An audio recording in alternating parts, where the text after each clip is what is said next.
Navigating a ship through a channel with the wind in your hair and just the ocean beneath you is a feeling that many seagoers live for. But for some, it's just a dream. Among those dreamers are the children of the inner city. They know only what they've learned from the streets, and for them a thrill may be simply speeding down the street on a bicycle. So often their thoughts are far from the tranquil waters that so many have learned to appreciate. But now there's a program in the harbor city of Bridgeport that brings children between the ages of 12 and 18 to Long Island Sound, where they can discover what the ocean provides. The program is called the Ocean Classroom. It began back in August of 1983 and is sponsored by the Connecticut Friends of the Ernestina Morrissey, a Cape Verdean sailing ship, and Bridgeport's Human Resources Development Office. With private contributions and block grants, the program attracts teaching vessels like the Clearwater, a New York sloop that teaches kids about teamwork. We got to work all together to get that sail up. So, we'll do that. It's a lot of fun, though, and then we'll just go sailing out there for a while. However, while the ocean is readily accessible to these kids, those first steps are still difficult for many who have yet to experience the untamed sea. If you could make that big step right there. You want to do that? After the first step, it's a sloop, a trawler, or a rowboat that makes the next ride toward the uncharted just ahead. Got out of town on a boat on the southern islands, sailing to reach before a following sea. Marianne Davis is the owner and the captain of the Ocean Classroom vessel. She teaches the kids seamanship, sailing, and a whole lot more.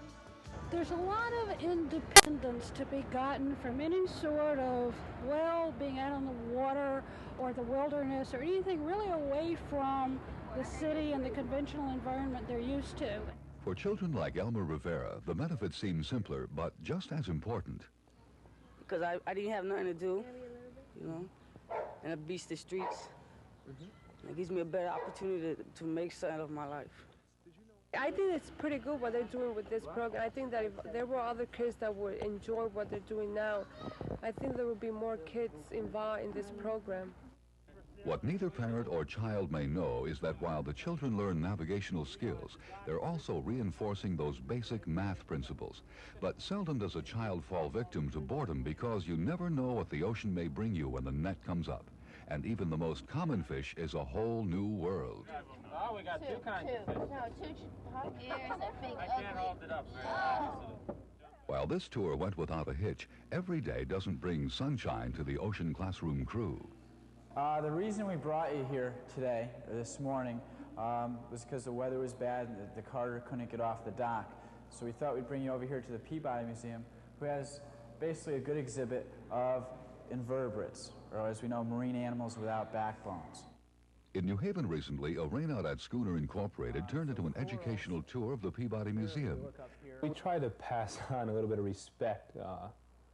When JP takes the animals from our trawl, which we catch alive every day, we put them back in the water. We don't throw them in the water, and that kind of thing. Although they don't look like a dog, they are an animal and they're a living thing. Ned Flanagan is the captain of the J.N. Carter, a research vessel that remained moored during the rain. So the high school instructor took advantage of this time to talk about the different types of boats, and at the same time he got through those shells that young men sometimes hide behind. Well, what's this stuff? Look at sail. Okay, look at this mast.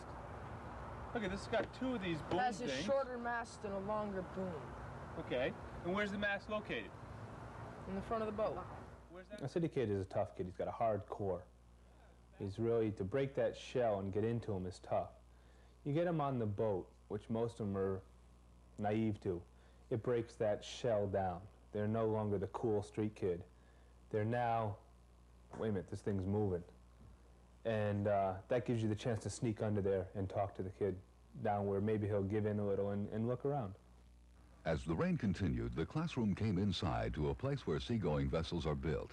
Here, these young boys learned about the tools of the trade, what it takes to build an oyster boat, building design, and the type of wood that should be used. The hope here is that they'll develop employability skills and possibly gain some direction at a time in their life when it's so important. Just as important is the understanding of the life that can be found in the depths of the ocean. Here, Joe Pat McCann, the staff biologist, helped shed some light through dissection. I want you to take this and cut it all the way back, all right, like this. Go down, and when you hit the vertebrae column, you stop. Go all the way back. Okay, and then come out the tail here.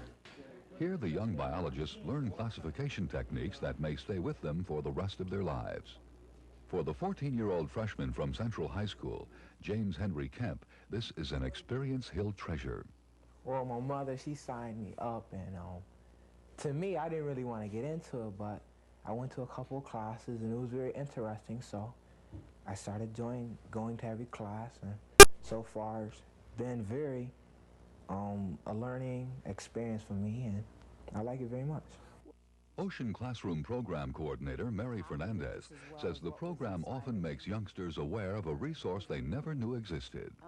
It makes them aware of their background.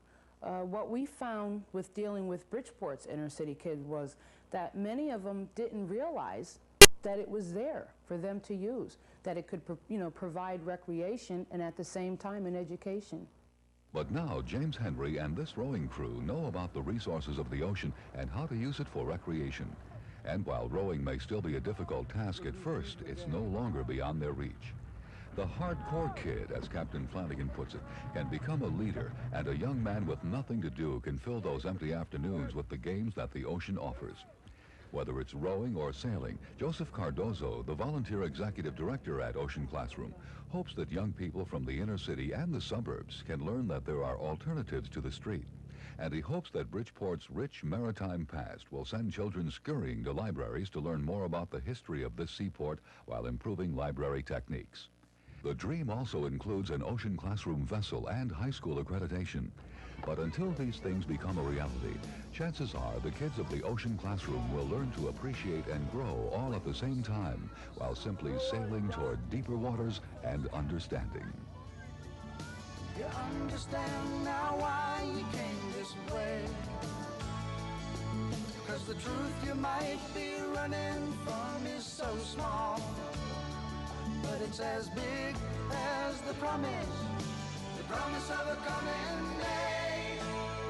So I'm sailing for tomorrow, my dreams are a-dying, and my love is an anchor tied with a silver chain. I have my ship, and all her flags are a-flying.